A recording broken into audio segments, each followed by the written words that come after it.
BCK ബ്ലോഗിലേക്ക് എല്ലാ പ്രിയപ്പെട്ടവർക്കും സ്വാഗതം. ഈ കാണുന്നത് കട്ടപ്പന കുട്ടിക്കാനം മലയോര ഹൈവേയുടെ ഭാഗമായ കാഞ്ചേറ്റിൽ വന്നപ്പോൾ അവർ വൈറ്റ് ലൈന് ഇടാൻ വേണ്ടി കൊണ്ടുവന്ന സാധനങ്ങളൊക്കെയാണ് കേട്ടോ. ആ വണ്ടിക്ക് അത് ചാക്കിൻ്റെ അകത്തിരിക്കുന്നത്.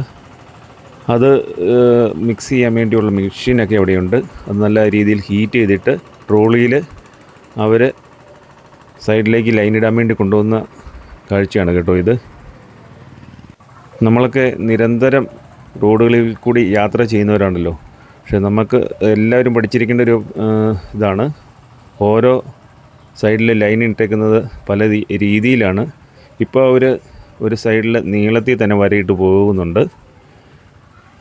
വളവൊക്കെ വരുമ്പോഴത്തേനും നമ്മൾ കണ്ടിട്ടില്ലേ ഈ വൈറ്റ് ലൈനുകളൊക്കെ വെട്ടിച്ചൊക്കെ ഇട്ടേക്കുന്നത്.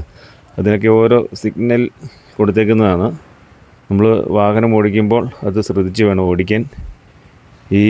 ഇതിന് വേറെ ഏതെങ്കിലും പേരുണ്ടെങ്കിൽ അത് അറിയാവുന്നവർ ഇതിൽ നിന്ന് കമൻറ്റ് ചെയ്യുക. നല്ല രീതിയിൽ അവർ ആ ലൈനൊക്കെ ഇട്ട് പോകുന്നത് കണ്ടോ. അത് ഞാൻ റോഡിൽ കൂടി പോയപ്പോൾ ഒന്ന് കണ്ട് ഇഷ്ടപ്പെട്ടാൽ ലൈക്ക് ചെയ്യുക, അതുപോലെ തന്നെ കമൻറ്റ് ചെയ്യാൻ മറക്കല്ലേ.